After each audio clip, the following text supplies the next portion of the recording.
Hey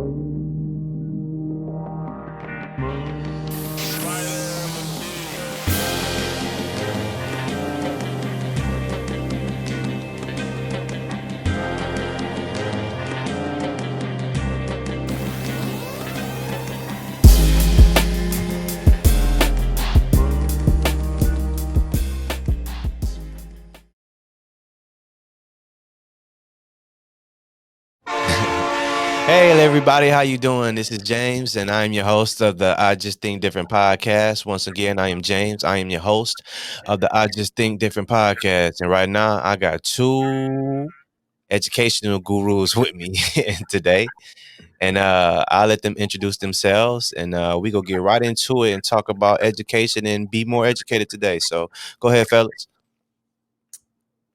All right, well, I'm started out. I am This Life We Lead. I'm TB. All right, This Life We Lead in TV, man. Two educational gurus, I call them. So let's get into the first question here. First of all, what is it about education that made you want to teach others? I'll let you tackle that one first. All right. For me, honestly, I got into education because I had a mentor growing up that was real influential in my life and a lot of my friends' lives, and I kind of just wanted to follow in his footsteps. So I started to learn about what he did, and he started off as a teacher, became a principal, and did all this other stuff. So I really wanted to go along that path, and I figured not only did I kind of want to follow in his footsteps, but like I knew whenever I grew up, I would have to do some sort of like give back community service, like some sort of way to give back to the community. And so I figured if I was a teacher, I could kill two birds with one stone and give back to the community and also make a living at the same time. Well, yeah, and I'm something similar in the sense of I grew up around, full family of individuals in education, and I realized when I got into college, like how much of a great time I had in high school when I would speak to all my friends or whatever, and we would just have our combos about high school, and I would look back on it, and I was like, I'm very fortunate in like the way that I had a chance to be, just I'm going through the process in Flint, Michigan, stuff like that. So I just say, you know what, I gotta find a way to get back in this and feel like that again, because I had like such a blast back in high school, and I'm growing up here up in Flint, so I want to do the same thing. And I found out one of the best ways to do it is to go just in education, and luckily I love history, so it go hand in hand. Oh, so you a history teacher. So what about history makes you feel like, it's a big interest there? What's the most key thing in history that you take and can break down and explain? Well, you know what? The thing I look at it as is when you learn from the past or whatever, and you learn from yourself every day. Like, as you grow up, you learn to not make certain mistakes, just because you did it before. So I walk with that mindset in the room, because as we see it, like right now on with history, like how much the past will come back on us or whatever. So I always teach from that sort of vantage, and I always try to get the kids to just like, if you could sort of feel yourselves in the shoes that we're like learning about or whatever. And I just really want the kids, and just for me, I see like how much of the past can bite you in the future. And I'm just one of them dudes that, I just love to learn about all the innovators and stuff like that. But I try to also share that in my lessons and with the kids or whatever, so they see that it's not just one of the boring subjects, but it's the one that might hold the most sort of value. Yeah. TB? I don't teach history. Um, part of history is boring, to be quite honest with you. Uh, but when I did teach history, like I used to teach fifth grade, and we go through the American Revolution, and like I always find it interesting how like we're told one thing, but if you get a chance to really sit down and think about it, like how you can kind of form your own point of view. Like when we're like, especially when you're adult, like you know historical facts, but then sometimes when you teach, you go back and learn the details that maybe you only knew during fifth grade or that you learned for a test and forgot. And then a lot of times it's those details that make you look at the situation completely different. Like American Revolution, I used to teach that every year, and like we all just know, oh, America wanted to be its own country, so we fought against the British. But like when you go back and have to teach it and look at the details, like you get to see both point of views, and you think about like, okay, well, the king kind of did have a point. Like I'm paying all this money for y'all. Like I need some of this money back. And then you also think about the angle for slavery. Like you fighting so hard to be a free country, but you still got slavery here. You know what I'm saying? So like you almost get a different perspective when you're teaching it than when you're learning it. Oh, I definitely can vibe with that, man, because when you go do that research and you find your own answers, you get to see a bigger spectrum of wisdom. That's what it Right. comes down to. And that's where y'all come in at. Y'all giving people that knowledge and that wisdom who otherwise wouldn't know where to find it and where to get it at. So, TB, let me ask you this. Um, what age range are you teaching? So I'm actually an administrator now. I do K-5, so kindergarten through fifth grade. So kids from pretty much 5 years old up to like 10 or 11 years old. I'm responsible mostly for discipline and stuff like that. Now, what's the biggest influence you feel that you've been in their lives from a 5-year-old to a 10-year-old? A 5-year gap. How much influence do you feel that you've been in their lives? My biggest role, man, is you gotta like show kids that you care, and then you gotta show kids that you're consistent. Um, like it's like kids, no matter what background they come from, no matter what's going on in their life, like in order for them to turn out the way we want to turn out, they need consistency in order to know, like, okay, when I do this, this is going to happen. Like when I put my hand on a fire, it's going to burn me. Not every now and then, not once in a while. Like every time I put my hand on a fire, it's gonna burn me. And your relationship with adults got to be the same way. Of like, all right, when I mess up, this adult is gonna correct me. When I need someone to talk to, this adult is gonna make time to talk to me. So my biggest role is just trying to provide consistency for kids, and then also like for some of our kids, man, they just need to know somebody cares. Like the effect that trauma has on kids is we're talking about it now, but it's like crazy. Like if you just go back and look at all the kids you think of as problem kids or whatever and learn about their personal lives, like almost all of these kids got some crazy situation on at home. So my goal is just to show them like, hey, you got whatever going at home, but it's consistent here, and I care about you. What I want to know is from the things that you see in these kids' eyes and sense and feel from these kids, what type of guidance and information can you give these kids to kind of let them know, regardless of what you're going through at home, like I'm kind of here for you, and I want to make sure you're getting the best. So my thing is like with kids who are going through whatever at home and stuff, so you want them to feel safe, and not just like physically safe, but also like emotionally safe. Like they can say what they need to say, they can feel what they need to feel without getting smacked or without getting yelled at or without getting punished. Um, and you also need to teach them like when you do right, good things happen. So like a lot of kids, they feel like when they're going through trauma or whatever, like one, they don't have the tools to express how they're feeling. And so like and quite honestly, it's the same with adults. Like some stuff's going on at home, and instead of just being like, hey, that makes me feel scared, or hey, that upset me, you start wilding out at school and start, taking it out on people who ain't had nothing to do with it, or picking fights, or all that stuff. So teaching kids, one, like how to identify how they're feeling, social emotional skills.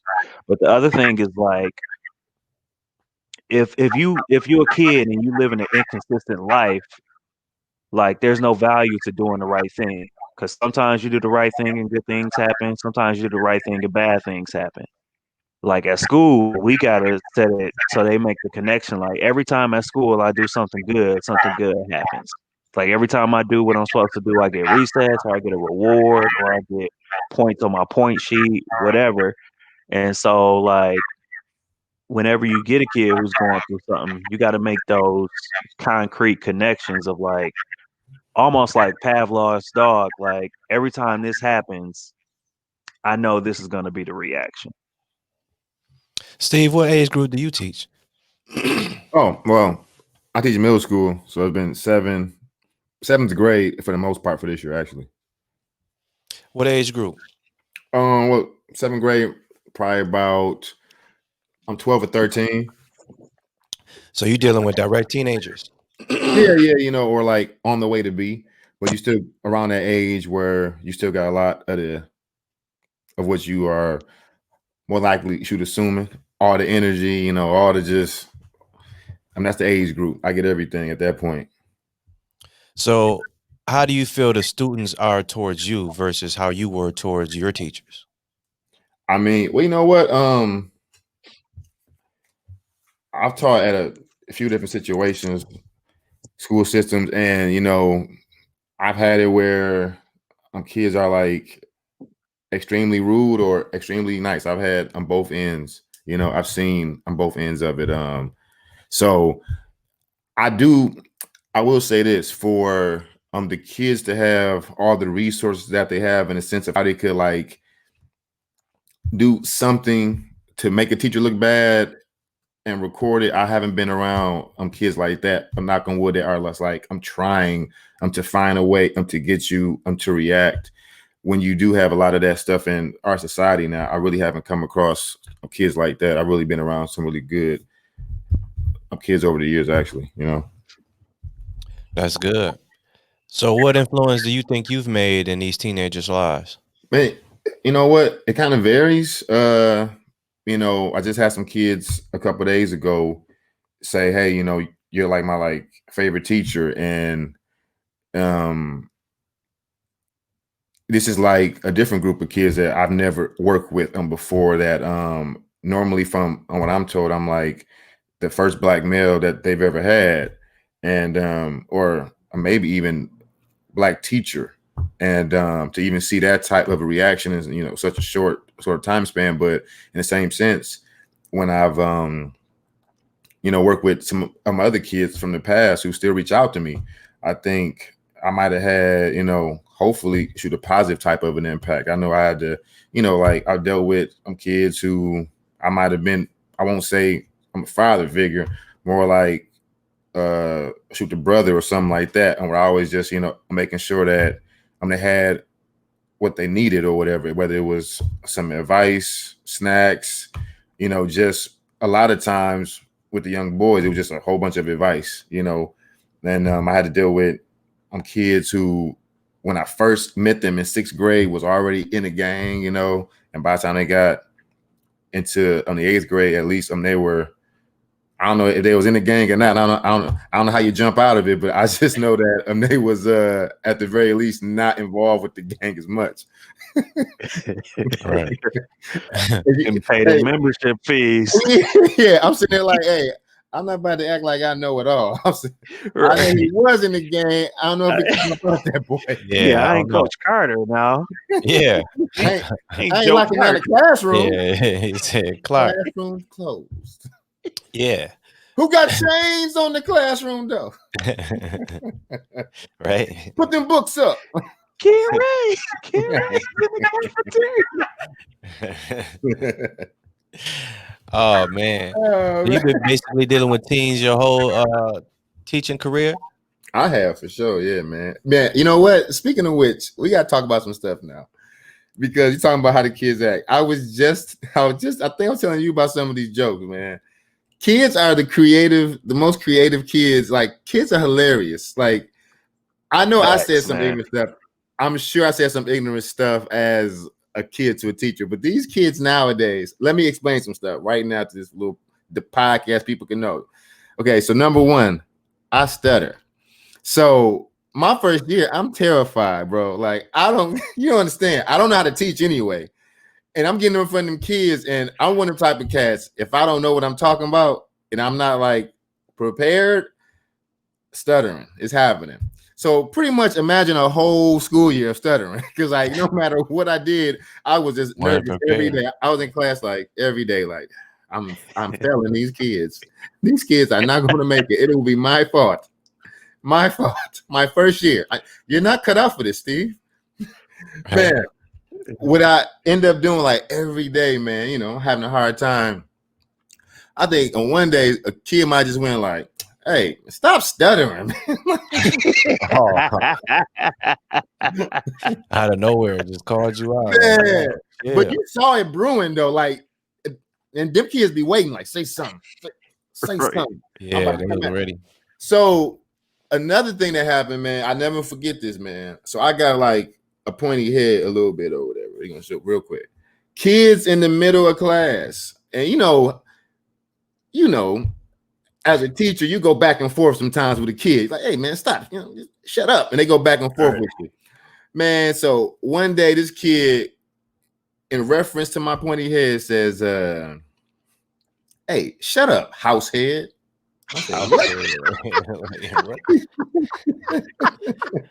oh man, now you the teacher the joke. It actually hurt, but like years later, I'm like, how did he think of that? That is genius. Like, house head. It said it hurt. Teacher. Oh man.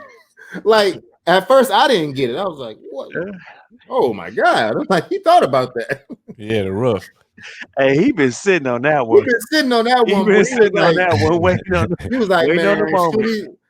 When did he say something today? Cause I got him. Right. Waiting on teach. I got him, man. Right. You know, little sunflower seeds. Like he was waiting, bro. Soon, I don't know what I said to trigger him. Any of y'all receive apples? Never. Never received no apple, man. You didn't receive no gift from a student. Oh yeah, I got gifts. Yeah, we got gifts. Like I just got $100. Yeah, you got some good gifts actually. Like I got tickets to a state game once. Yeah, from students or the parents, boy. Well, hold on, wait, hold on. All of this comes from the parents. Oh, okay. I just 10-year-olds buying nothing.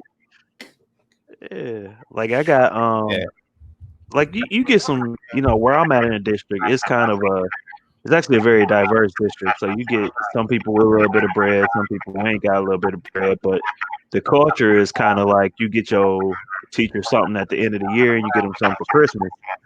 And so like they do a pretty good job of, you know, they show love. So like even now, even though I'm no longer a teacher, I still get some pretty decent stuff, man. And they get to know you.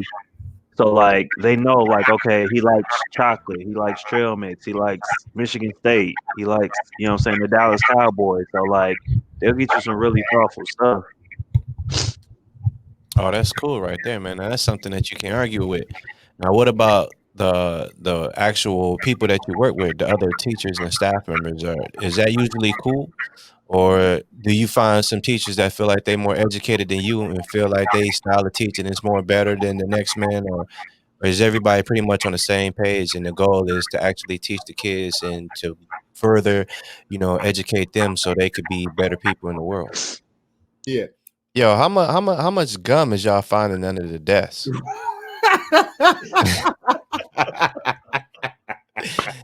Yo, that's the question. That's the question. I really was expecting like a thought out question real quick. He said, how much gum is under the desk? How much gum is y'all finding, man? That's what I want to know. Yeah, I haven't looked under a desk in my career. Oh man. I'm thinking it's a lot of the worst thing to find though that I be finding sometimes. You walk into a classroom or a hallway or something, and you literally just be like, man, what is that smell? I don't know what that smell is. What is that smell? And you trying to figure it out for like 30 minutes, an hour, whatever.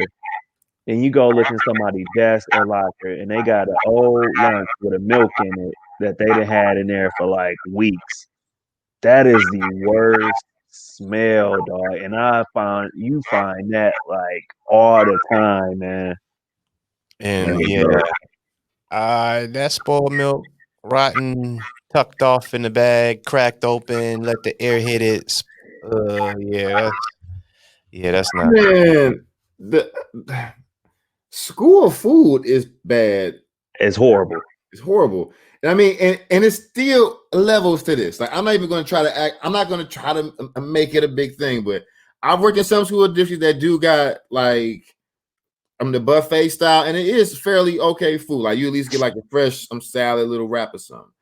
But I tell you, man, I done worked in some spots where, dude, like the school food, it just smells like ugh, like all wrapped up in one. Like, the worst part is this, not trying to be funny or mean, it's like, as a teacher, and when you know, I've got real love for the kids, and you see them scarfing that down, not even on some like because it's so good, it's because it's like, nigga, this is all I got. So Right. you would never eat that. You wouldn't eat it, but you see that kid eating 2 or 3 of them, and you like, yo, fam, you just ate 2 or 3 of them nasty school lunches because you had to eat them joints. I remember at Summerfield, and that lunch line, I ain't getting that lunch line often. I was taking my lunch, but sometimes you could just sneak a little past in that lunch line.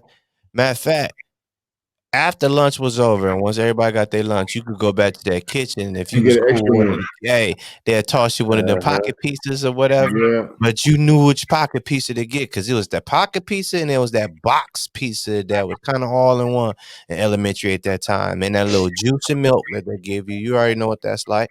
But that little pocket pizza, that was the fire day. You know what I'm saying? You knew what you was getting. Sometimes they gave you that like that Facts. Salisbury steak and That Tony, gravy they or used to something. come in like the plastic The plastic bag. round. Like, listen, I used That to was carry good. my lunch to school. I was a very privileged child. I used to carry my lunch to school, and I normally didn't associate with y'all blue collar kids. Yeah, You know, exactly. I usually kept my distance from y'all. But Peasants. whenever it was Tony's Pizza Day, Yeah, you gotta I was you gotta straight hop my the lunchable fence. for that joint. You Like, gotta hop the fence for the Tonys. So hey, when I so was when in y'all there. got so when y'all got to middle school, did y'all wait a minute? Did y'all experience the Rizzos? Yeah. Okay. I ain't gonna act like I was in love with it. I had it a few times. I was like, it was cool, but I think it was more like if you You know what went happened? to one of them schools It's over there. like what happened with y'all call yayas at the tail end. Like if you call yayas in that prime, boy, when they was cooking and fresh off that grill, when you walk in there, you can Oh smell yeah, it in the parking lot. You know what was going on, but now it I ain't was got at that same Whittier. smoke. That Big John's ain't got that same smoke. Why I did was at things go Whittier down when the they had drain? Like, I'm not Domino's. understanding. How Little Caesars got 30 different styles of pizza, but it's the same company? You ever go to one Little Caesars and then go to one out of state and they not the same pizza, dog, but it's the same company? Like, what are y'all doing? You know what Fast I'm food in saying? iPhone Flint is is an iPhone. It's different, not gonna dude. be different because you bought it in California versus Florida, man. Like, come But on. you got to think about this, man. Like, Yeah, fast no, food that's in Flint is different because, Yeah, like, Flint is how do you want you got to think about it all comes back to race, man. Who do you want cooking your food? We got different taste buds. So you go to like a black city, is black people cooking your food and they cooking it like they want it to taste. Like, you come around here, Little Caesars, it's half, it ain't even all the way done. They trash. ain't hit you with all the garlic butter. It's trash. Like, you go to Flint, they hitting you with all the salt. It's salt, oh pizza no. You sauce, That see and how they sauce, ketchup. got listen, me? listen.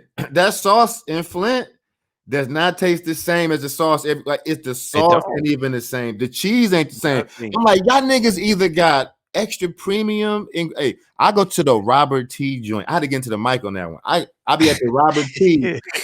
I walk up in that boy. I've been going I'm about 20 flushing the years. Ballinger. I'm flushing the I get on the Ballinger. balance. Flushing Yeah. the Ballinger, Fucking and then Ballinger. maybe the Pearson Road one. All But right. I'm flushing the Ballinger. Robert Dang. T in that boy. I'm wherever I pull up. Mainly Hey, that Corona Road boy. let me No, tell no, y'all this though. Have y'all been to the Flushing and Ballinger one? no. Nah, Yeah, let me tell you this. The Flushing and Ballinger one got this drive-through. the one that's tucked off. The one that's right next to where the old Tim Tim Hortons Hortons. used to be, right Yeah. by Captain Cody's. Mhm. It got this drive-through. That Oh, okay. drive-through is the scariest place on earth, dude. Cause like this Oh, drive-through ain't I've got been like over this. once you in, you in. Once you in, you in. Ain't no pulling out. Ain't no changing your mind. It's like the building, the Dude, drive-through, and a fence. Like God. ain't no pulling out. So like, and it takes forever. So like, you literally just being wedged I between remember like that two joint. I remember that cars joint. I for remember that like joint. 30 minutes. Oh, Is it that's And still like like, there? if somebody that pull up on me, KFC. it just is what it is. Is That it still? KFC on Clio like that. That boy, it was tight. Yeah, Once you was in, you yeah, was but it's in. Oh even yeah. tighter than that. It's even tighter than that. Hey, that hot Wait. now was tight. That hot now was tight. Yeah. The one Yeah. on Clio. Yeah, Wow. it was real tight, yo. That Hey, was. I don't know And what why? Hot Why I Now's feel like the business amount of model food you was got from there was way. eh, absurd. Yes, yes, yes. They would be like, "Hey, can I get 5 burgers, 4 fries, and a Coke?" That'll be $2.50. Right, I don't know what their right. business model Eh, was, man, Yo, but Yeah, let it go. somebody did some miscalculations, dog.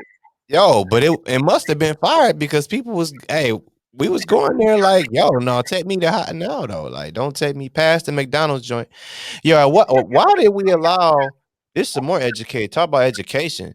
Why did we as a people allow these fast food chains to just jack the prices up on the combos for us owners like that just throughout the years? Like, nah, a regular combo is $10. But That boy used wait, to be wait, 5 out wait. the door, yo. This is, but we already know how this happens though, because all they do is like same thing that they doing with the shoes and the clothes. I just saw a meme today and said, "Who normalized sweatpants costing $80? Like, when did this start?" And Right, I'm like, right, "Yeah, that makes 100% sense." And this is actually some stuff to go back and forth with on the education tip. Me and my kids talk about for years. Like, look, the issue is we dumb enough to keep buying it. right. It go up. And we say, well, it's just 50 cent more. It's just Mhm. $1 more. And at the end of the day, it's like, wait. I'm paying $7 at a fast food joint for a burger, a fry, and a pop that's not even like, Right. come on. And here's proof that what you talking about is true, Banks. Like when like the prices started to go up and people really wasn't messing with the combo meals and people was like, no, we trying to eat healthier and people like pockets wasn't right, so they wouldn't eat fast food. When fast food sales started to decrease, what did they do? They hit you with the dollar menu. So like they know like we probably should only be charging $1 for this. Like think about these little And they still making profit because that's probably like the things that sell the most. right. So they was like think about these meals they hitting you with. You can go to some spots where they like the 5 for $4 meal, where it's like you get 2 burgers, a fry, a drink, and a cookie for $4 or something wild like that. Like what the windows got? Like you Wendy's get got 10 that. nuggets, a chicken sandwich, 4 for a 4. fry But they got for a four 4 for bucks, 4, and they 5. got a 5 for 4 too, or something like that, or Yeah. like a a 4 for biggie 5. bag or something like that. So like you mean to tell me you can hit me off with all of that for $4, but I get a With the real whole chicken joint. sandwich and it's 10. 9.63. Like that don't make sense, right? You know what I'm saying? So like, like, hey, they can afford to, like you said, because they knew they was getting away with it, they can charge whatever. And once we was like, nah, we're not hitting you with that, they start having to drop them prices and come with them dollar menus. And the pop is one of the cheapest things in the restaurant too, by the way. Bro, pop And is the carbonated water and bit. syrup, You man. know what I'm saying? So that 150, 175, $2 cup. Nah, bruh. That's only $1 from any size. It just be a buck. Right, What's the right. thing, man? Like the way they didn't raise up the prices, they've taken away the whole experience of going to a fast food restaurant. Like I get back when we was kids, it was like, oh, we gonna like because I ain't going to no fast food restaurant unless I was like with somebody else's parents. Hey, that's Oh, it true. was You really got some real for you. McDonald's money? Man, this is the worst. I can listen. I remember this on Miller Road driving past that McDonald's all the time, dude. In the car with my mom. Hey, can we drive by McDonald's? Yeah. drive right by that joint, won't stop, and say, "Wave at it, wave at it." We ain't in there. How much was that cheeseburger back then, Mom? 59 cents. 69 cents. Man, 69 she cents. would not stop to give me a cheeseburger, bro. He like, You no. would have it. I done cooked. I Man, done listen, cooked. listen. Yeah. Hey, I If you don't care hated what what you job they cooked, had. Growing up, families had the energy to cook every day, Every day. every single you have day. to That was hey, And I didn't cook. and You walk know, miles in snow up to your kneecaps. man. You know what I'm saying? This nigga said, and snow up to your knee. To your kneecaps. Yeah, because it don't snow like that no more, remember? Hey, Yeah, it ain't no right. snow outside. Knock on wood, though. It really ain't no snow outside right now. It's kind of Feel cool. me?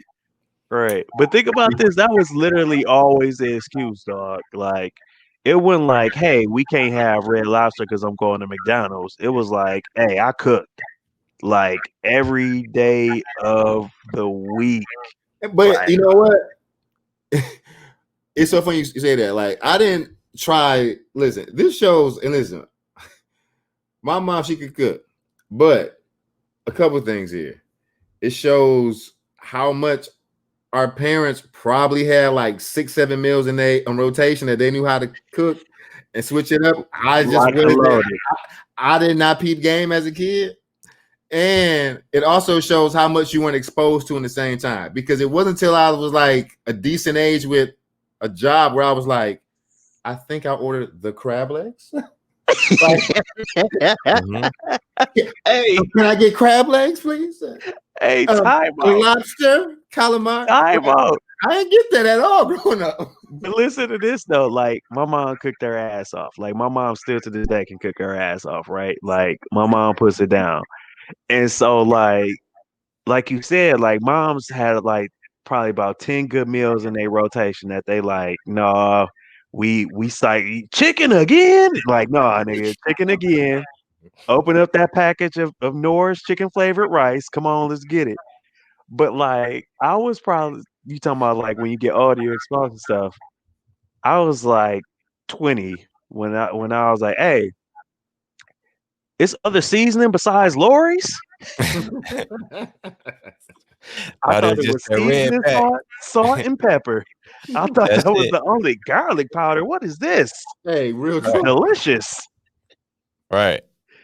I'm sitting up here literally, whether it's burgers, whether it's chicken, whether it's popcorn, whether it's macaroni, that same Lori's. Everything. That same Lori's. Man, I found out about garlic powder and onion powder, dog. Like, that was a life-changing experience for me, man. And listen, that stuff only costs like $1 or $2. Not much. I sit back now and be like, why didn't I have this? Like, we weren't even like broken poor. Like, why didn't I have seasonings? You ever go to a restaurant and get some fries and it was like garlic parm fries? You ever go Yeah. to a restaurant? All right. So why McDonald's and them ain't hitting you off with none of them yet? You know, they still hitting you with the basic fry game. Like But ain't then they nobody like elevated the fry fries come game. out. I thought they just had some like bacon and cheese fries. Or Man, something. they hit you with sauce That's and Wendy's. tacos, man. Okay. That's That's sauce and tacos. Wendy's. McDonald's don't got the type of fries where you want all sort of sauces on them. Yeah, that's true. They ain't They thick not really enough, like first them of like You all. don't thick know. long fries. No, but they You ain't don't thick know. enough. You don't know. They can hit you Okay, with some so dipping sauces. okay, you know how everybody do like McDonald's fries, right? Burger King had the best ones. Ugh. Ooh, They stop. flipped them. Stop That's gross. that. That's gross. Stop that. No, they flipped. Never had the best ones. First of all, Rally's always been in business. Rallies, yeah. McDonald's always been in business.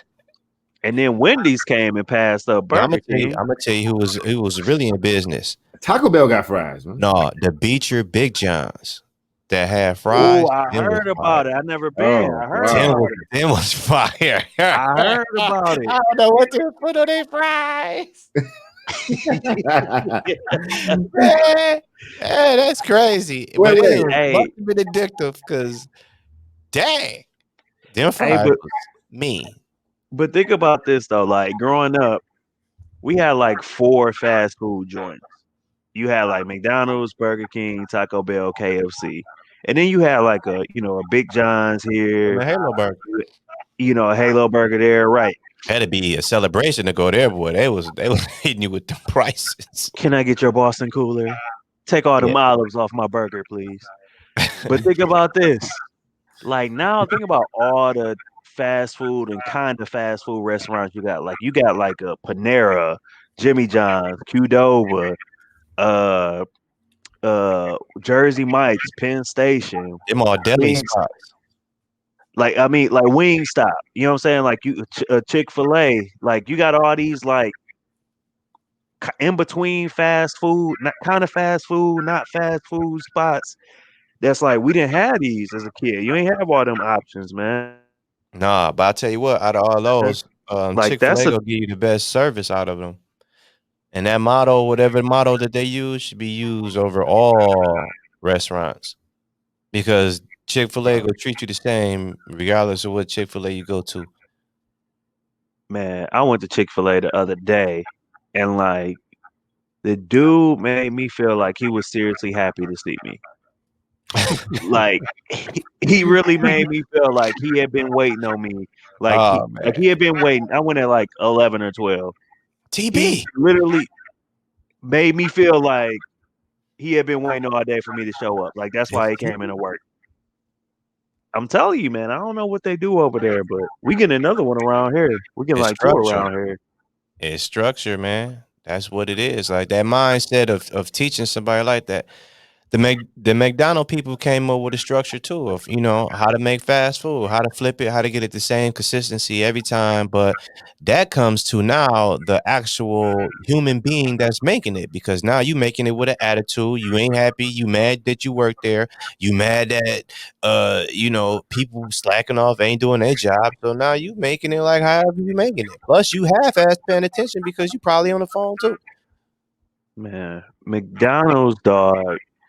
I ain't gonna put. Well, I'm gonna say McDonald's because I'm gonna just speak my truth. McDonald's. They don't even talk to you, dog. Like you get to the drive-through part, and it's like, go ahead with your order. You tell them what you want. You drive to the window, like they hand you a bag without saying anything, without having a good day, without thank you for stopping by. Like they literally have you a bag, won't even look at you, and keep it moving, dog. Let me be Like honest with I you. go Does ahead. that even matter? Yeah, Does it matter when somebody tell you come back again when you done got what you needed already? I'm gonna tell you like this, man. Like it might not be a make or break situation, but like don't nobody want to. In no aspect of life do you want to deal with somebody with an attitude. No. But So silence like ain't an attitude. It's just perceived as that because your expectation was for me to speak. But then you also got what you needed. So this is there was no this need is for me my to speak. thing though. At any like that's even if you weren't serving me food, like you ain't gotta speak to me. But if we have an interaction, you have to acknowledge me. Yeah. Like that's just some norms that we as humans have agreed upon. Like if we have an interaction, you have to acknowledge me. Like you're not You even see me standing acknowledging here. my presence, and like you giving me food. You know what I'm saying? I mean, Like should your Uber driver be the same? yeah, This person, your life is in this person's hands though. I'm finna get in the whip with you, and you can't even say hi. Like how am I Is supposed it to be so? necessary? Yeah, it's a Okay. enough. Listen, if we have any interaction, if I hold a door open for you, you need to acknowledge me in some way, shape, or form. That's what we as humans have agreed upon. Now, if y'all want to come back to the table and say that's no longer the agreement, then But when fine. you hold the door open, ain't the door for you? What? Think about it. As a human being, you don't have to do anything. So you So are you holding the door yourself? open was a release for you to say, you know what, I'm Did going to do a something. good deed, and this is the good deed I'm doing. I'm holding this Okay. door open for the people behind me, regardless if they thank me or not. I know that I took care of their entrance, so I'm cool because they might not even recognize what was going on. They could have been in a whole another space and even didn't even know somebody was holding the door. So essentially, like you're not opening the door for somebody to say thank you anyway. Right. but But there's appreciative a when it comes. I mean, yeah, it's there's a definitely you difference want to be between appreciated.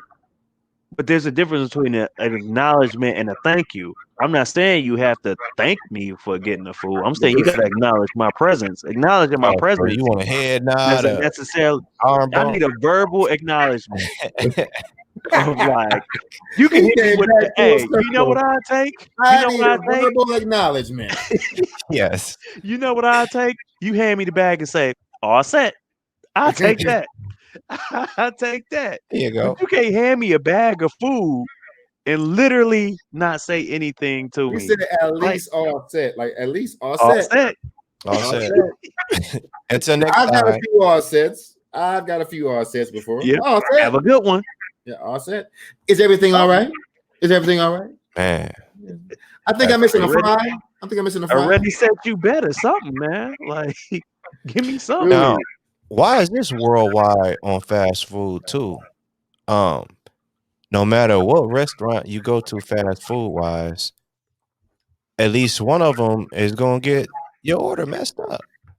And it's literally just pushing the screen button, reading the receipt or reading what's on the screen. Law of And it's probability, man. following instructions is law probability really is something hard. gonna happen. It's Law of crazy. probability. That's just pure numbers, dog. And this is the thing. This is what that ties into. You know why that is, James? I I'm gonna know start with exactly your why. real name. You know why that is, James? Yes. Because when y'all read y'all, however you want to read it, when y'all go to McDonald's, y'all can't just say, "Can I get a number 7 with a Coke?" Y'all gotta say, first of all, y'all gotta say, "Let me get for like 5 minutes. Let Mm. me get number 5, Yeah. no tomatoes, extra lettuce, fry hard, heavy on the mayo with ranch on the side." So Okay. like it goes from being this thing that they just like can automatically whip together. Oh, number 7, they got this. Let me throw it in the bag.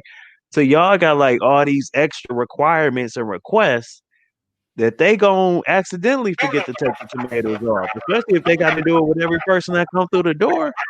I mean, like the Million Man March pulling up. I mean, it's only it's a couple of the restaurant not slapping like that, man. Yeah, like from sun up to sundown, it's so many orders come through that I can't comprehend what's on the screen.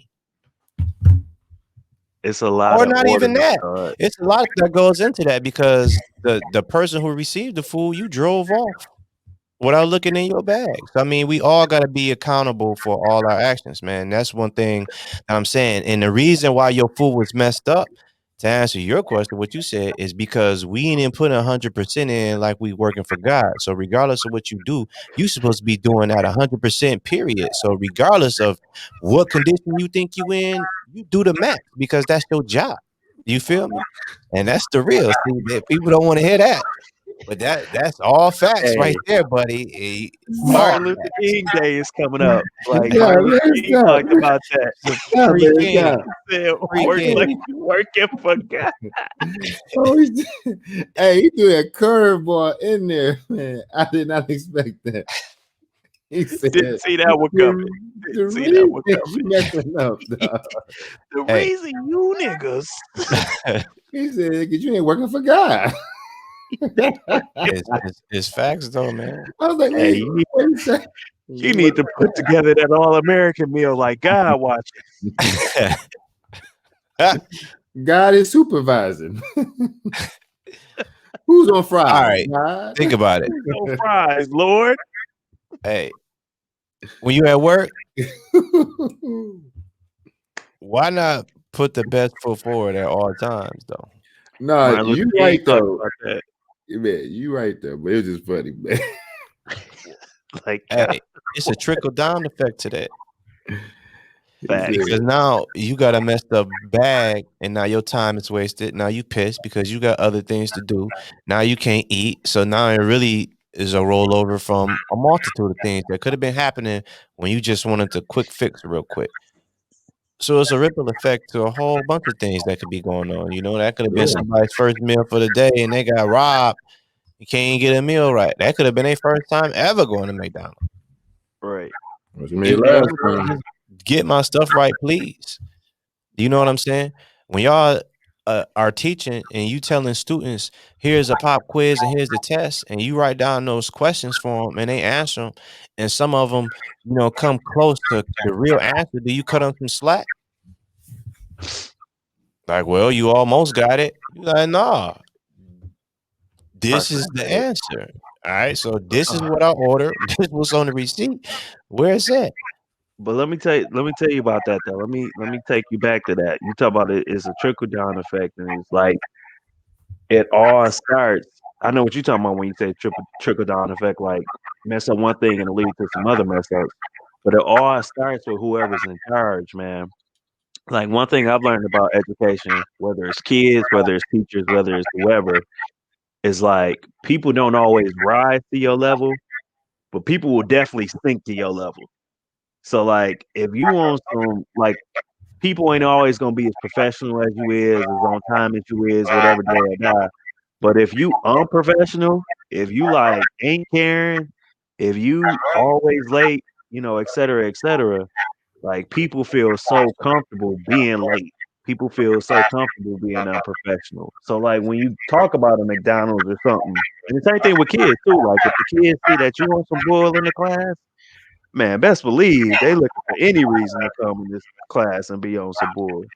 So like when you at McDonald's, if like the manager ain't holding it together, if the person above the manager ain't holding it together, I don't know the hierarchy of McDonald's, but like the other people below them, man, they ain't gonna be holding the line either.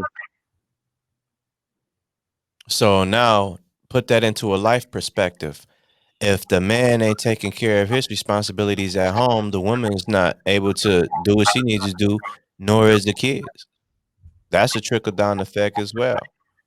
Hey, You that's know what fact. I'm saying? And And and that, and that's how we walk out the house false, because we can't tell the truth to ourselves when we're looking in the reflection in the mirror. man, that's a whole podcast because that's facts. Because what happens is I get those kids like when Pop's supposed to be leading the family when doing what he's supposed to be doing, and it's a trickle down effect. And it's the kid is feeling the effects. Them the kids who come to school on 10 or who come to school, not in the right mind frame. So that's facts, man. You ain't lying about that. I feel like a lot of time is spent on us worrying about tomorrow instead of us worrying about the 24 hours we in. We worry about tomorrow as if like we 100% guaranteed it. And so now we not putting in that effort that we could act like we go use for tomorrow right now. Because it's always that why. And you know why we get that why? Because we really be wanting people to roll with us. You want a teammate. You want somebody to empathize with you and to roll with you and to know how you feel. You want your emotions played with, you know, twinkled a little bit, massaged. You know what I'm saying? People want that. Well, whether they admit it or not, that's that's pretty much what they seeking. Justification. However you will put it. Massage. you know, uh, and from that, you know, people lash out because it's like you didn't feel me, you don't understand me, you don't get what I'm trying to say. And I think, all the long time, people kind of do get you, but it wasn't what you wanted, so you still lashed out. hey, I was thinking about this the other day, kind of connected, but not really. Like lashing out, always yelling at people, getting angry, and like especially like on Facebook, right? Like if you're on Facebook, all your status is like wilding out or whatever. Like that's pretty selfish. Like that's like the biggest example of being selfish. And I don't think we view it that way, but like what you're really saying is like what I have to say is so important that it overrides every other thing.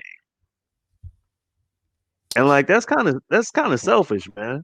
That's a way of looking at it, but the reality about social media is that you personally like and follow. You No, have I that feel you option on that to part. to like and follow. So I mean, when it's something that you don't like He's like, and want to oh, follow, it just gets removed. gotcha. I'm talking about the people who like go on Facebook, whatever, while out arguing with somebody. You 8, 9 comments in arguing with somebody. Like that's Yeah. selfish as hell. And that gotta be removed. Otherwise, that is the same thing with the fast food. We was able to sneak in a higher price because y'all wasn't really paying attention and y'all didn't care because it was allowed. So you're allowing this person to get off because you're giving them the attention necessary. Because the only attention they need is the silent one. Because you can't respond to a silent one. Now you're sitting here talking to yourself, talking to a ghost. Now you look stupid in front of everybody that's looking like, dog, he didn't wrote a whole paragraph, but ain't nobody even said nothing. See, Like, wait, dog, you get talking dog to out of a here. ghost. You You talking know what to I'm saying? a You ghost. make Talking yourself to a look stupid. ghost. So you talking to a ghost. Hey, Stupid. I know. Hey, you I mean, on so many I've been a social platforms. No, media see, kid hey, you since know like what though? the late '90s, man. So I'm just That familiar. is real though, because Yeah. I be on like I be on Facebook scrolling. It's just anyone on social media. Anytime I see someone who does have one of them posts where I'm like, man, you was mad when you wrote this post and you Right. expected more likes. I'm pretty confident you expected. And so what I'll do is I'll like it on purpose just to give them a little bit of support to keep going. Yeah. You know what it is? Like, boop. I Life, might heart that boy too. life is so serious that people take the internet as a I joke might and heart we that. just want to laugh and get away. So while I'm laughing and getting away, don't cramp my style by trying to hit me with some positivity or something that's so serious. Like I came here to joke and laugh. Like people want the laugh and the jokes on the internet, man. So long as you could get Everybody that ain't off, come for the they jokey like, joke. yeah, but it's a lot of real stuff going on, and they like, no, you gotta understand the difference. You know what I'm saying? There's real stuff going on out here. Man, everybody ain't come for the jokey joke though. Like some people, the crazy thing about the internet, like if you think about something like YouTube, like the reason YouTube blew the way it did from day one is because if you look at half the stuff on YouTube, like it's literally worthless. Like you got TV shows on there, cool. You got people teaching you how to do stuff on there, cool. But think about how many videos is people like, hey, this is me doing something. I think you should see it. So like you got the internet, it ain't just jokey jokes for people. For some people, it's like this the only way I'm gonna get noticed. Like this the only way I don't get that attention in my real life. Don't True. nobody notice me. You know what I'm saying? But, Like but the internet made it outlets for you to do that on. Look at YouTube for its literal term. You too. So it's just you on the tube. It's all you, baby. You know Man, what I'm saying? Like you make whatever kind. You can record that's for yourself. sure. You can post it just like OnlyFans. It's Message. the literally dramatic pause. OnlyFans. Mm. Like if you a fan, It's in the name. yo, come over here and That's show me the that you a thing, fan though. and cash it out. If OnlyFans ain't no different than Patreon, no different than Cash App, no different than it's a direct to you service. Right, Might be a right. middleman with the OnlyFans, but Cash App and all that is direct. Like, just hit me with the cash, hey, cause I ain't gonna give you my routing number to my bank. Why would I do that? Yeah, you Yeah, you crazy, can take dog. all of my money. He said, I ain't give you my route Yeah, number. so I gotta get you. Hey, what happened to the Rush card and all of that? All that has just been turned into digital media, dog. That's a Cash App card, man. The Rush card is the Cash App card. All of that, man. It's the same concept, same thing. Just put money on this card and keep it moving, just like a prepaid. Right. Just reload the money on it. Same thing, dog. We ain't gotta get a new card. Just use this one. Pass that around and send that out. But Man.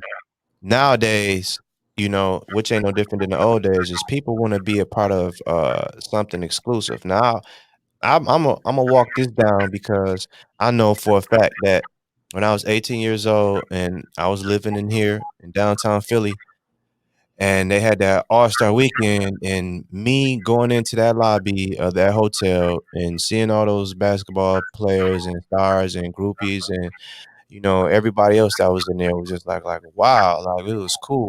But I wasn't in there jaw dropped to the floor and just starstruck or anything. I was just amazed that all these people were just in this room and how many people were actually trying to get into the room. And then over the years past, I realized how many people were trying to get to All Star Weekend just to hang out and just to be around these people.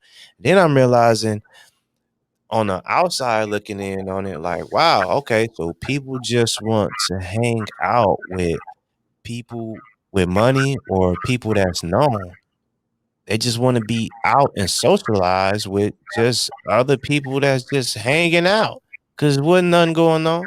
You know what I'm saying? People just sitting in the lobby having drinks, just kicking and chilling. You know what I'm saying? So might be different now. People turning up a lot of different other ways, man. But for the most of it, people just want to socialize and just be in the room. Like necessarily saying that you try and break your neck to be around Jay-Z or Diddy, but you probably wouldn't mind to be in the room with them, and then low key, you probably be on yourself on your phone trying to angle them in somehow on a live, which would be doing too much instead of just sitting back chilling, like everybody else, man, just vibing out the room, man. Like you don't have to go to the phone for everything, but see, that's why you keep your regular camera on you, bro.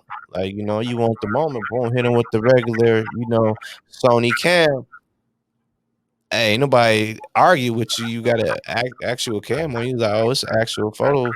Cool. But you pulling out the phone, trying to do the selfie game, all in people personal space, and they getting offended. So, and another thing is like people of celebrity or people of you know known or famous. A lot of those tendencies have to be, you know, who are you? Do you know who I am? Style type. When you definitely only who you are because fans gravitated towards your work. So just think about it. If no more of all of your fans turned away from you, you would no longer be relevant. That's in any genre. I remember again being in Philadelphia, downtown, man. This was 4 o'clock in the morning. The wrestlers was coming in. These was Triple H, Kevin Nash, and them hopped out the limo. These dudes were sitting there all night. 4 o'clock in the morning. It was like, yo, Hunter, can we get an autograph? He's like, no. He's like, please, Hunter, we've been here all night, man. Like, we like your stuff. He was like, no means effing no. I was like, oh, okay. But, you know, what? I mean, I understand you've been on the road and probably had a crazy conversation with K Nash in the car about whatever event or actual personal work or personal life, man. But you came from a job, and the job that you're going to tomorrow is people already waiting to see you. You wouldn't even be having no job if these people wasn't even there, fam. Like I think people, and then they look back at us and be like, "Well, you gotta understand people's personal situation. Everybody go through everything, man. You gotta learn, read the room, and give people personal space and all that. What personal space are you if you a public person, dog? If I'm But the you gotta president, think you about ain't it no like this. goddamn Like the problem with that, man, is like, cause like, yeah, absolutely, you're 100% right. But it's two things. Like they understand the fans got them there, but they also think like, nah, like I worked my tail off as well. Like you know what I'm saying? Like yeah, yeah, the fans mess with me or whatever, but I put in all these hours practicing wrestling, whatever. But you also gotta think about it too. Is like if you were a famous person or whatever, like we as fans, right? I walk up to Triple H, whoever. I'm like, hey, can I get an autograph? In my mind, I'm thinking, yo, fam, it's just one autograph. It's just me. It's just one autograph. In his mind, he like, you're the 10,000 person that's asked for an autograph today. So like, where do you draw the line of like, hey, you gotta show your fans love versus like, yo, this is getting wild out of control? Because I guarantee I've seen this with my own eyes, where like a celebrity come through and like people kind of like, man, I don't really want to mess with them. You know, I'm gonna give them their space. And then one person's like, forget it, I'm gonna ask for an autograph. And they're like, all right, cool. You know, here, let me sign something for you. And then like everybody who 5 seconds ago was chilling is now up on them like, hey, can I get an autograph in? Hey, can I get a picture? Hey, can I get to that? And then like it turns into this thing where it's like it's more than just oh, let me give one autograph for one fan, and turns into this whole thing where it's like, yo, I came to get a bite to eat, sit down and relax after a long day of work, and now all of a sudden I'm signing 10,000 kids photographs, and on top of that, they texting their homies like, "Hey, Triple H up at Atlas Coney Island, come, get your autograph or whatever." So it turns into something completely different. So I mean, you got to kind of find that balance, I think. There's also ways to let that down. Again, I'm traveling through the airport. I gotta get to my next flight. I'm famous, but everybody want to get to me. You gotta, walk with me down to my terminal as I'm writing, baby, and I can only grab what I can, and I'll catch you on the next one. Matter of fact, all of y'all that's with me right now, I'm gonna do one better. I'm gonna just go on my live and put y'all on my live. You see what I'm saying? We in a new day now. At that present time, yeah, and right now we different, dog. Like But it think don't cost about you that. nothing to appreciate a fan at this point because there's too many avenues for it. But think about that, what you just said. So I'm a celeb. I'm walking to the gate. I'm getting bum rushed by fans. Yo, let me get an autograph. Let me get a picture. I'm like, okay, forget it. Let me just start y'all on y'all live, and let me just, sign some pictures while y'all, while I'm walking to my gate. Out of 365 days in a year, if I'm a celeb, like I'm flying probably like at least 200 some days out the year. I'm in the airport. I'm in, some space where, and you mean to tell me all 200 times I gotta be like, all right, y'all want an autograph? Let me throw y'all on the live. All right, come walk with me. I'll sign all I can. And then on top of that, what we see is like, okay, I'm a celeb walking to my gate or whatever. Come walk with me. I'll sign some autographs. I ain't tripping. I get to my gate. Sorry, y'all. I gotta go. Da, da, da, da, da. I done signed 18 autographs on my way from getting off from the time I stepped through security to the gate. I don't sign that 19th autograph, and they all on IG. He could have signed my son autograph. He know he wrong for that. Da da da da da. And it's like, when is enough enough? You know what I'm saying? In the past, but currently it's cameras and everything, and people would have understood and seen that, like, dog, nah, you tripping. He had to get on this plane. He walked 18 down, and they was about to close the gate. He didn't have to do that. Again, like I didn't have to do the 18, but I gave But y'all 18. I gave y'all what I could till I got to the gate. So if it's that's a never going to be rational enough for the response. work that I put in, then I can't take you being mad or upset at me for at least attempting to give you something. That's a rational response. Fans ain't rational, dog. Not in that Especially moment. They upset. not in that one. Especially when you want it. Like this show wanted. It's not like, okay, I can go check them out tomorrow. It's like this show once in a lifetime opportunity to get an autograph from All right. maybe somebody you're really a fan of or whatever. And then it's like I missed out on that. I'm hurt, and I don't know how to just say. I get he couldn't sign it, but my feelings was hurt. I really wish he would have signed it. All I know how to say is, F him. He a sellout. He a fake because I'm hurt and I don't know how to express my feelings right. Yeah, you know how many people was mad at Jesus for him not coming through saying y'all. You know what I'm saying? Just think about all the people he touched on a regular basis doing his The run. hem of the garment. It was somebody out there. I'm pretty sure it was somebody out there screaming from afar, like, "Yo, I know that's the disciples in them right there," and screaming, "Jesus, yo, yo!" You know what I'm saying? Like, yo, throwing the hands up, Hey, let's come through. I ain't gonna lie. I never thought about that before, ever. That was a new one for me. Yeah. Think Jesus about it ain't, though. and I don't mean this in a sacrilegious way. I really don't.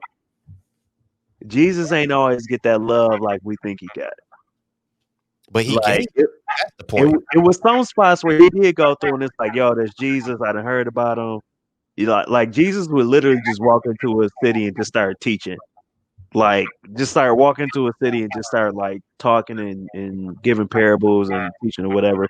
But it's a lot of spots that was like they didn't love Jesus. You know what I'm saying? Like it was like Right. there's other spots that was like, I don't even know this dude. You gotta understand, like this is way back when before internet and phones. So like Right.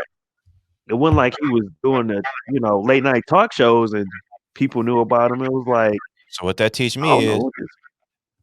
when you got something and then you got a word for somebody. Not everybody go like or respond to what you're saying. Not only that, everywhere you go, people ain't gonna accept you. But while you're walking to and going to these places, you should love and honor everybody amongst these places, because at the end of the day, God will move through you to get to them or move through them to get to you.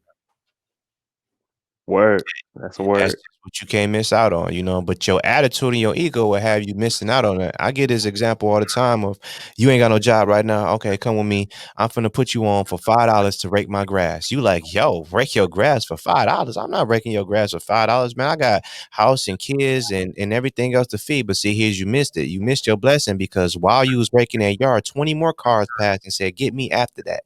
But you never received that because you refused to be humbled to go to your yard for that $5. See, we don't look at it Hey, like that. We just say, you know what? Now I'm not taking that job. I'm not taking that position. You don't know why you're No, supposed to no, be that's there. some real stuff though, because that's legit what happened to me the last year. Like Mm. verbatim almost. Like I had to leave a school and I had to go to a not good situation that had me like stressed out crazy.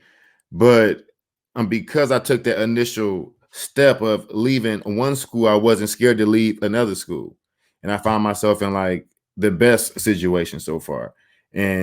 But it went from me saying I kind of had to step down almost. Like I was in like a really good spot, but to move forward, I had to actually step back, and I went to a worse spot. I went to a worse situation. Like I'm talking about, like um, it's it's funny now, but yeah, kids. just tell us about them wax schools. Say about them wax schools, man. Like legit, like kids fighting staff members. Like seeing like, man, there was fighting one time, and I was like, I should probably break this up. Like it didn't look like too safe at all. So it was like, just out of control. But again, that step back, and then all of a sudden, I was like thrusted in a situation that I was like, I never would have thought I would be in or whatever. And like he knows like the whole situation, but it was like, man, like I would not think a year ago to this year where I'm at right now, whatever. But it initially was me being like, all right, I gotta fall back and take this job here because I gotta try something else because this ain't getting me the results I want. I gotta try something else. And I did that to move forward like light years ahead now. You was faithful and you was humble. Dude, I had to be faithful. Like, dude, you know, every time I got a break in class, I'm like on the phone with somebody because you like just I gotta get talked off the edge. It's like, yo, this is insane what you got to deal with every day.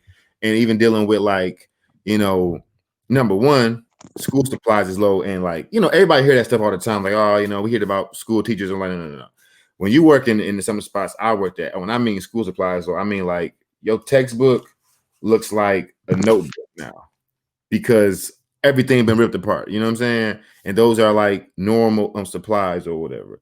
And not to mention you dealing with kids that really probably do need therapy before they might need a classroom with just one teacher and like 40 kids in there. They need to really go sit down and speak with somebody else because they're not even in the right frame to say, let me go learn. They're dealing with some other pressure. You know what I'm saying? So they like, I can't actually give little so-and-so a lot of time because I got 40 kids in the room. So he needs somebody that he can talk to. And I can't do it. I'm like, I know he need the help, but that's not I can't do that for everybody. That's not my role. And me and him may not have that relationship, where he needs to go and have somebody where they can solve that stuff. And like I said, stepping back and seeing that situation humbles you, but it also makes you, say, all right. Another thing that we was talking about too today was like, you got to start to like expect and want better for yourself, and that's even through like, hey, okay, God don't want you to live like super basic life, but it's up to you. But He don't want you to. So I had to like say to myself, like, I don't have to be in a situation. I can find myself in a good situation and really believe that. You know what I'm saying? Like I was applying for jobs where in the in the past I never would have did it, but I was like, nah, like I'm good enough, X, Y, and Z. I should have this job. I'm going from I hope I get this situation. I hope I get this. And now I'm like, no, I deserve this. Like I'm just as good as that so-and-so over there. I'm just as good as that so-and-so over there. I should have I should have a job where I don't walk in every day watching my back. As a teacher, like you gotta like who about to start some drama today? You know what I'm saying? Or like what do I gotta work my way out of or whatever? And it's like all that came from stepping back and going into like one of the worst situations and to now being in like a great situation that shows a ton of promise. But all from me humbling myself, like you said, and being like, I got to do what everybody is saying, do not do. Like everybody was like, don't take that job. Don't take, man. You'll be right back here. You'll be right back. And I'm like, I mean, I get what they were saying. Like, I'm going to be a hard job, but I was like, I got to figure it out because I got to find a way to get out of this one spot I'm in and step back into being 5-10 steps forward within a year, not even 12. Like, this is all within 12 months. This is all within 12 months, 3 different jobs, but in a really good spot now. So during the pandemic, you was job swapping. So let me ask you this: during the pandemic, it was also hard financially for a lot of people, and hard just to even get familiar with what's even going on or where our lives is even going. So let me ask you this: during that time period, what in you made you keep that faith in God? You mean just like faith in God and like looking for work, or just in general? Like I'm just going to be great. I mean, I think if you didn't have some faith in God or believe in a God and you going through what we went through and still are going through, man, you had to be really lonely. Like, because for me, like when this initially had began, and I'm just like, I'm not sure what's really happening. Like, I'm scared to open up the door, and you know what I'm saying. I'm like, man, I don't know what's happening. Like, folk acting like it's some stuff from the movie. So I'm like, yo, I'm leaving. I'm not staying. I'm not leaving this couch. But I started to even me myself like read the Bible just to get some sort of comfort. Like I'm like, I got to read this because like I don't feel comfortable at all. Like, and me, I'm being alone.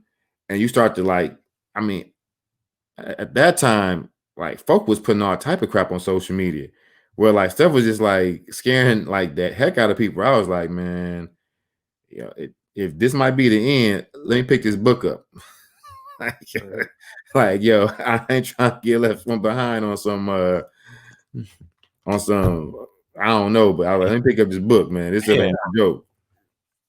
Stuff's starting to look a little too serious for me to be playing around. Let me get right for it all end. Yeah, exactly. And I mean, then you force with them real thoughts. Like, if anything, this whole time that you've had to like have real thoughts of like life and death. Like, yo, this is serious. This is it. I get this one life. Let me do the right thing so I also have a good afterlife. Why you say it like that? Why you say this time that we just came out of or still in makes you think differently about life?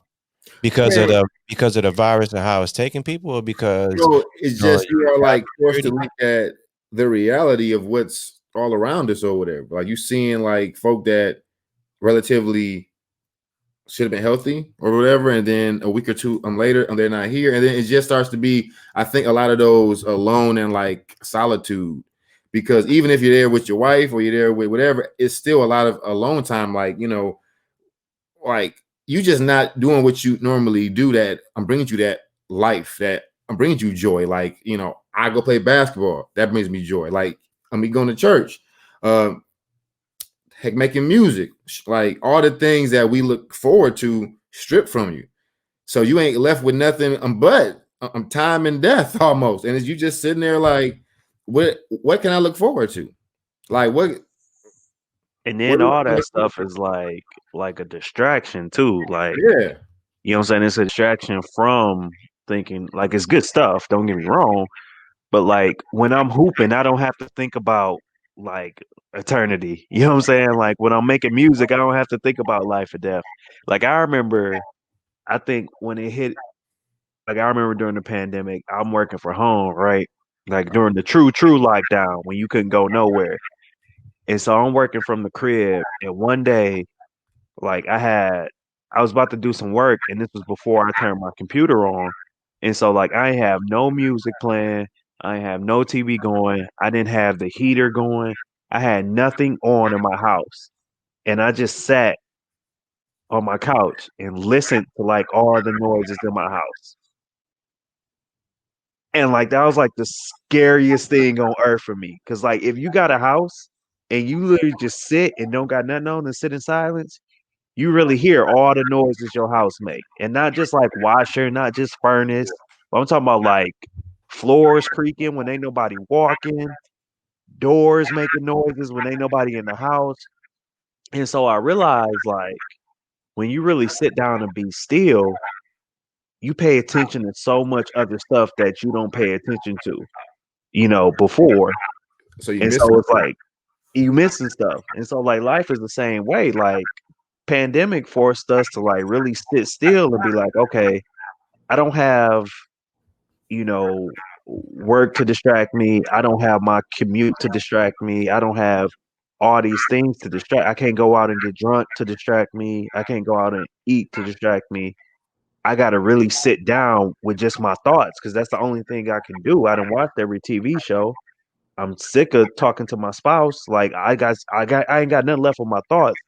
And then you start to get in some places, honestly, that for a lot of people is uncomfortable, dog.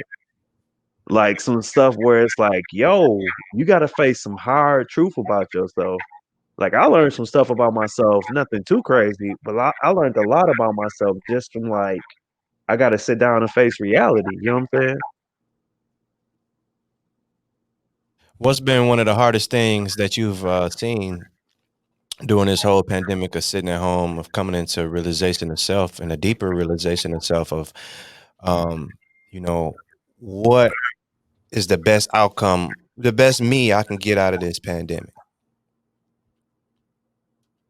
I think for me, one thing that I kind of pulled from the pandemic that I'm hoping makes me better is like I realized that what I think I am ain't always what I truly am. Like sometimes what other people see me as is what the real me. Like I think of vulnerability. Like I've always thought, oh, I'm a vulnerable person. I let people in. You know what I'm saying? Like I share with people. I share myself with people. And then like I really, through some conversations I had to have with people, through some things people said to me, and then like being alone with my thoughts, like I really had to sit down and think of like, okay, you wouldn't share that with this person. You wouldn't share that with this person. You got people. I talk to Steve every day about everything under the sun, and it's still like, okay, but you wouldn't share that with Steve. Steve don't know that about you, or you had that thought and you just kept it to yourself. So like, I really had to like come to terms with like, no, you're not as vulnerable as a person as you think. You're not as open as the person you think. And like, I don't think there's no real consequences to it, but it's just like when I start viewing myself like somebody else kind of hinted that I wasn't vulnerable, and that's what really made me think like, no, you tripping. And then I thought about it like, no, you actually right. And so that's opened me up to really listen to other people and think about how they see me and if that matches with how I see myself. What type of training have you been doing to ensure that you getting better instead of going down a path that you've already previously been down? Basically, what I'm asking you is, what type of steps have you done to, put yourself forward instead of back? Oh, none. Okay. So let me Nothing. ask y'all this, man.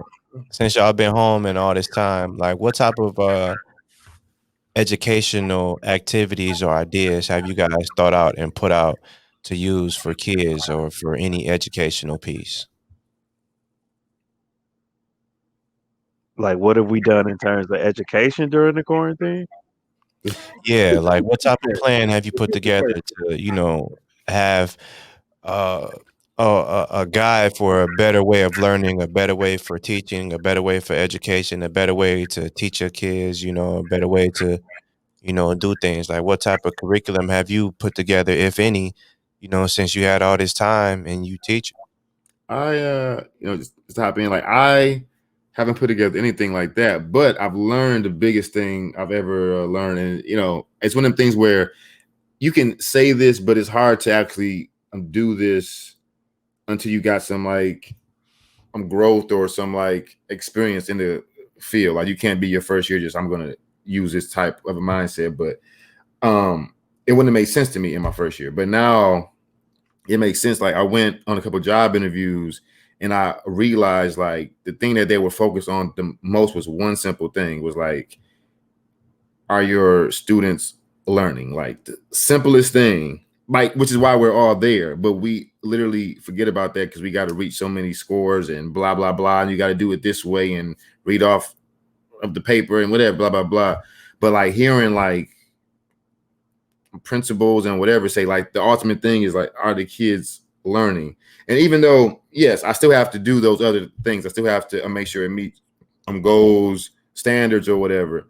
But the bottom line was still the focus on, are they learning? Like, are they actually leaving your room much better than when they came or whatever, rather than just the wording of it being focused on, show me this, show me how you do this type of lesson, show me a chart, show me this. Like, hearing some schools just say, are they learning? Like, that's our ultimate thing, no matter what, at the end of the day. And I found that to be a really deep sort of a contrast from when you go into like certain schools that don't even mention that, are they learning, as far as like the like first thing you hear.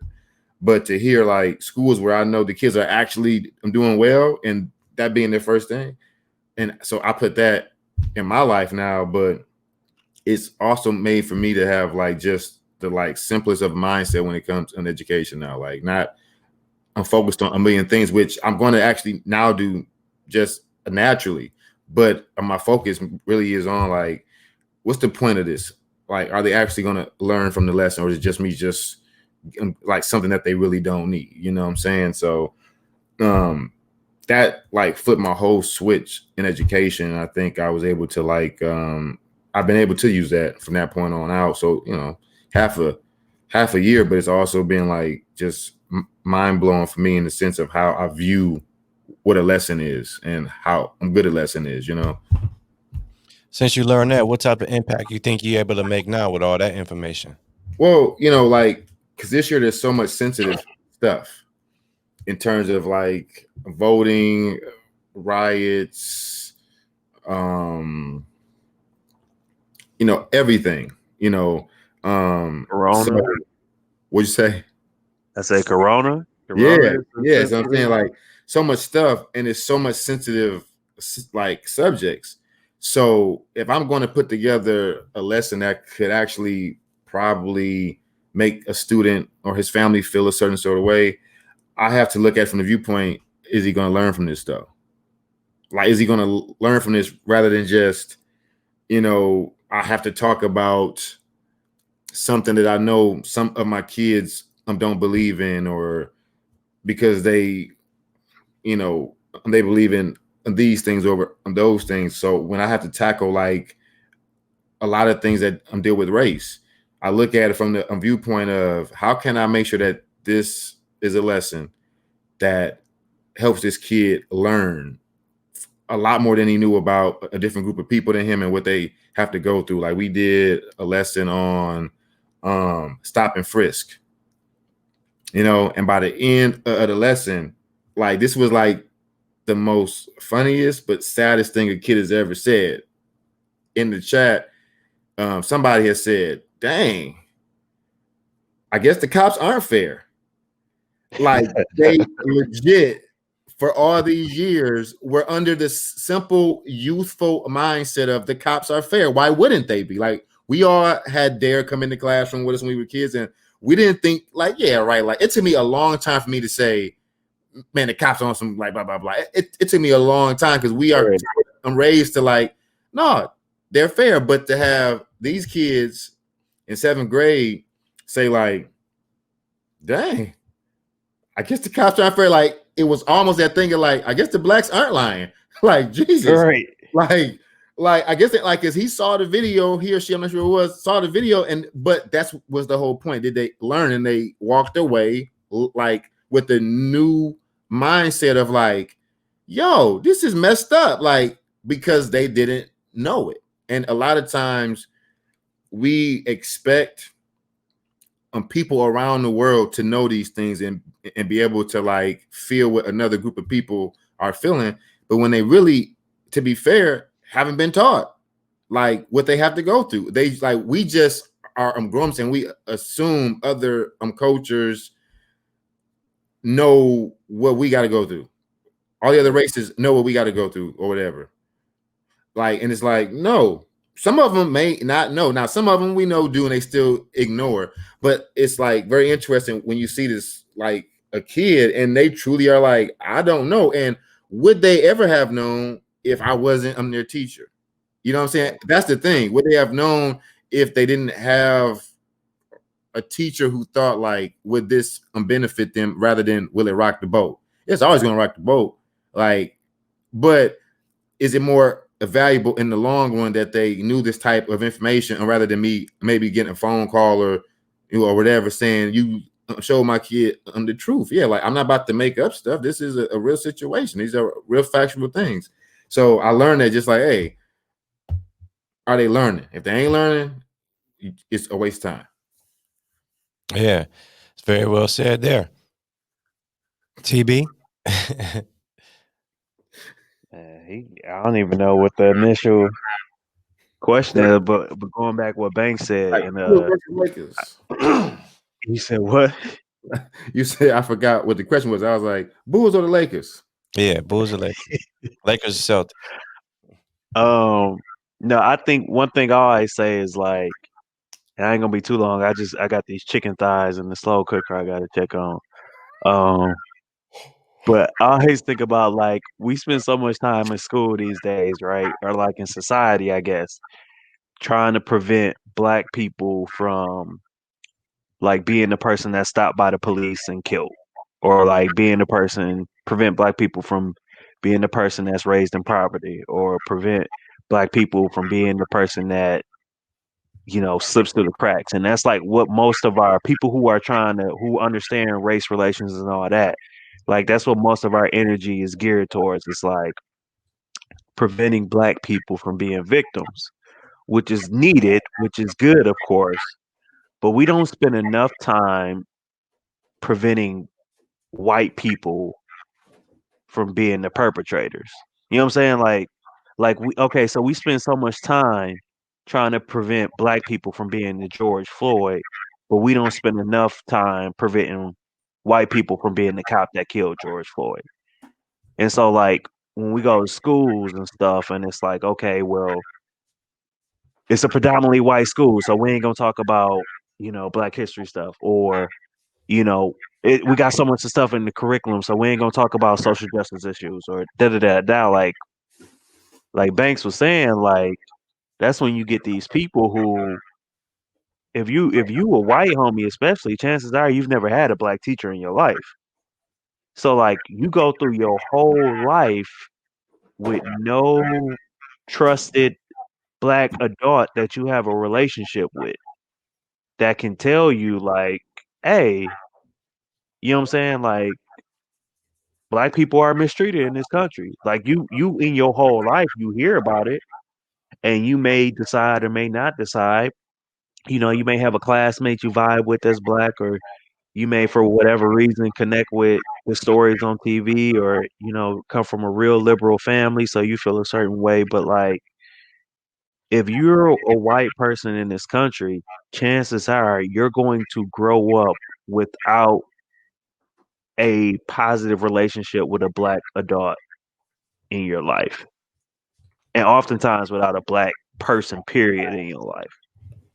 So like when you become an adult, you've had 18, 20, 25, 30 years of practice of just believing the white people around you, of just like the police, like Bank said, like the police are good because my uncle's a police, because my grandfather's a police, or because the person down the street is a police, or even if you don't know no police, just for the simple fact that police have always been good to me. I ain't Yeah, got no stories otherwise. yeah, like this is all You I got know, to all go these, for. and it's like, okay, yeah, I saw what happened in Minnesota, but that's 1,000 miles away from me. They ain't got nothing to do with me. You know what I'm saying? Like, and that's why it's so important that whether you're a white teacher teaching white kids in an all white school, or you're a black teacher teaching black kids in an all black school, or some or anything in between, like everyone needs to hear the story, because we not only trying to prevent people from being George Floyd, we're trying to prevent people from being the cop that killed George Floyd. Like it works both ways. You know what I'm saying? Yeah. Trying to prevent people from being Zimmermans too. Facts. Like Zimmerman is like the ultimate Karen, dog. Like if you think about it, like literally a homie who was like who pressed somebody on some, hey, you don't belong here. A kid, like the fact that out of all the stuff, like out of all the George Floyd, Eric Garner's, Philando Castiles, all the fact that Tamir Rice and Trayvon Martin, like the fact that we didn't like get real justice for them, and nobody see the fact that them wasn't the cases that started riots and all that stuff is mind boggling to me. Cause like if you as white people can't connect to kids getting killed for no reason, then I don't know what you would connect to. You know what I'm saying? Like I don't know why George Floyd was the thing that really woke people up. Maybe it's because they was all at the crib and they had to pay Yeah, attention. it's like a combination of like lockdown and everything just brewing. So it was like, why not act a fool? Like, just why not? And we already know like this thing might have went out. And the thing about it is like, and the riots is what I'm referring to, not the protest. Like, the protest was more than necessary. Like, that was more than needed. But like the riots was to me like the energy of just like I'm bored in the house and I'm about to wild out, because we know like everybody that was doing the rioting that wasn't specifically in favor of like Black Lives Matter, whatever like that. But the protest was more than necessary. But the rioting is like what was a shock afterwards, but not really, because it's people cooped up in the house, a ton of like just all energy, and they had to get it out or whatever. I think that was like a combination with the riots, but the protest was like we needed that stuff. Still do. But another part of the riots though, like, yeah, it definitely was like people who was just like, hey, any excuse to get out. But another part of it too though is like, it's like, okay, we've literally tried everything for 60 plus Yeah, years. yeah, Like you're we've right. been Yeah, marching for hundreds of years. We've been, you're right. asking nicely for hundreds of years, and then it was Yeah, you certain can't ask point, nice no more. right? And Like, like you're right. people had literally had enough, man. It was wild. Well, you know what? And that's when, shameless plug, but yeah, that's when I wrote Black Lives. That's probably the first time when I was like that moved by like seeing like events in the news, like just seeing that stuff on the news. And still again, I'm dealing with heck, COVID was still sort of fresh, like 3 months in, and still not knowing what the outcome would be. As you can see, it's a new year and we still in it. And watching those protests, then riots, and just seeing all the hate, all that hate, that's probably the first time where I was also like, as a grown man, like, yo, I don't know what to do. Right. like I don't know what to do. Like you had no choice but to pick up that Bible at that point. I know, and that's what I did. I was reading that. I was like, let me go brush up on this stuff. But it was like I really didn't know what to do. I was like, I have no idea what's gonna happen. Like folk getting sick, and then we got just a lot of hate going on still. I mean, and social media is like allowing us to just view every little piece of like hate that we can muster up and to hold. Like it's just so much was all happening all at once. I'm like, man, this is like sickening almost. You know what I'm saying? It was like too much. It was too much to handle. That's why education is the key, man. Knowledge is the power. And man, you gotta do the best things and the most positive things at all times. I mean, it's hard when you feel like you've been getting rolled on all your life and all your ancestors' careers and just the timeline. But when you think of all that from the creation of human, you can see that same thing has been going on forever. So, and the reason and why it's been going on forever is written down all in the word too. But in the reality scheme of it, you feel like you're never going to get justice for somebody just killing somebody blatantly on TV live and direct. See, that's Man, why I did not pop off at that Capitol last week because you're not going to get Americans killed live on TV like that, white or black, you know what I'm saying, or any other race. They're not going to go ham on TV like that because I feel personally if that happened the next day, any other country would just be coming over here immediately like, "Oh, we going over there to get the Americans now." They just killing all their own now. They wild, they we on lost. TV reckless, yo, they tripping. And they're weak, man. We got to go over there and get them. But they will put a charge on you. Send you to prison for some years and get you a nice little care package and send you on about your way, man. That's what this government will do. Sit you down in the box for a little bit. But, you know, this whole summer was a little bit hectic. Even going to DC and Philadelphia myself and seeing a march and being around the Lincoln Memorial steps and seeing how history has been around there. Again, they just made history last week in DC, wilding out. So, I mean, it's a lot of history in this state. It's a lot of history that I'm around. And personally, what I see on my day to day, I don't see no type of racism. I don't see nobody trying to turn up on nobody. I don't see none of this. I just see people tired of COVID and tired of working. You know what I'm saying?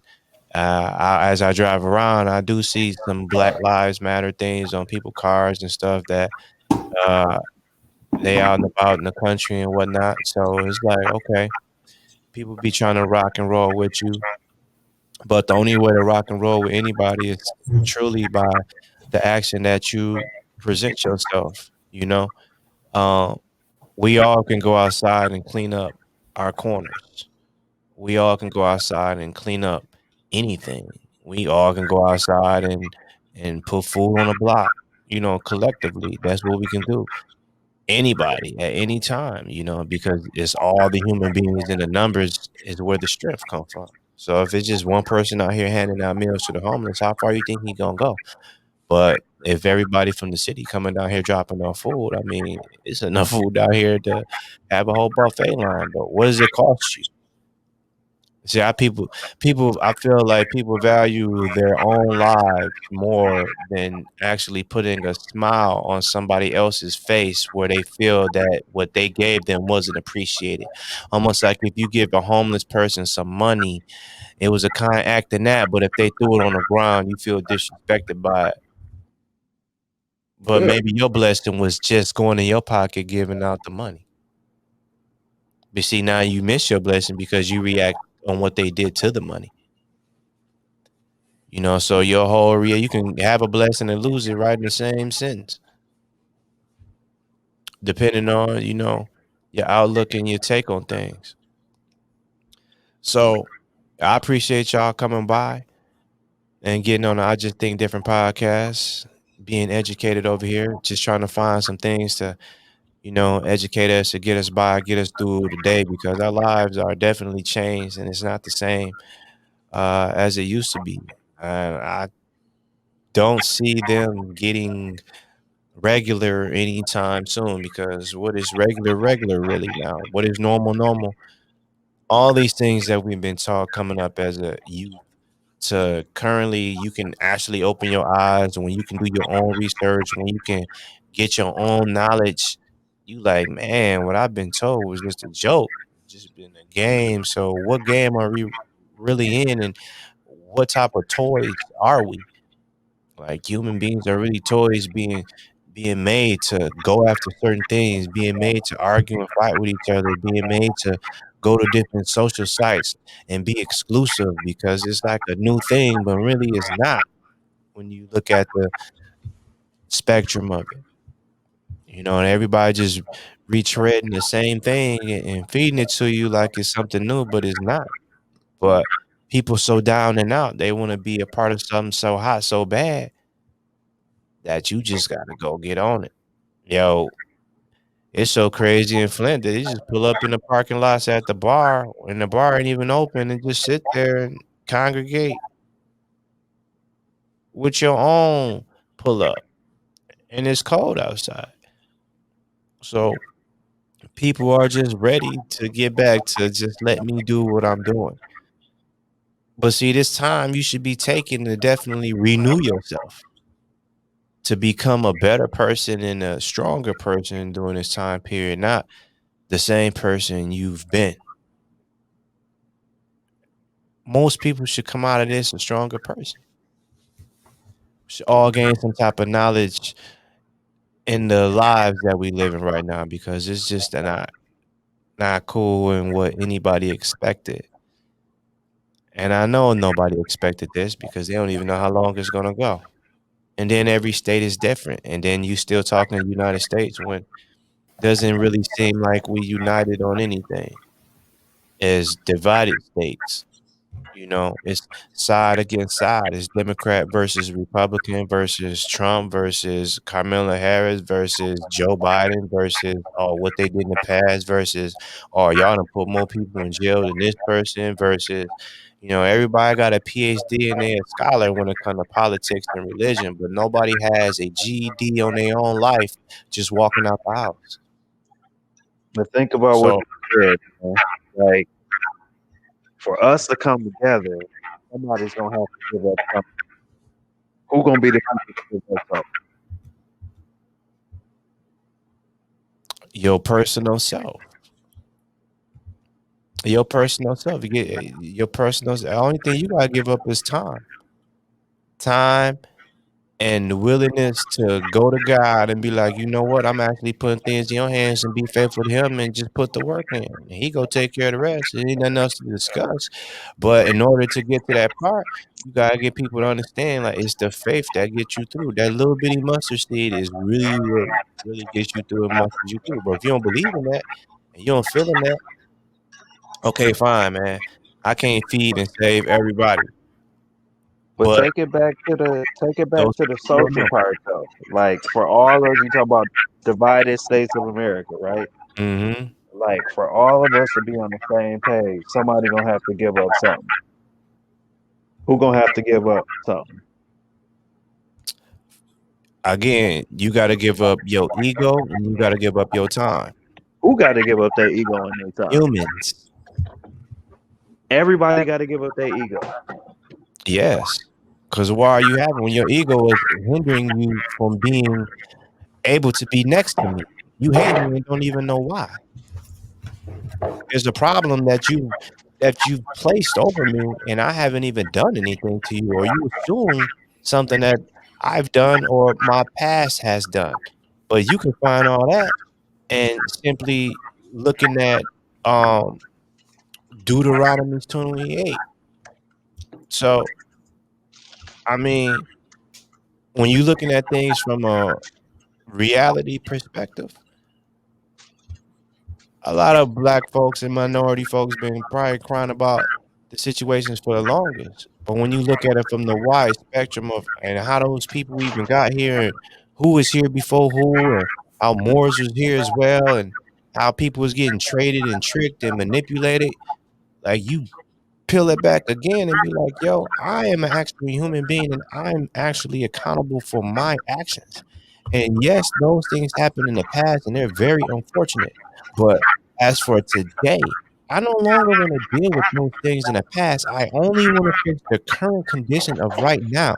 So, what can we do right now to fix what we got going on right now? I'm not arguing with you anymore. Just where can I be of assistance and where can you put me to work at? That's it, man.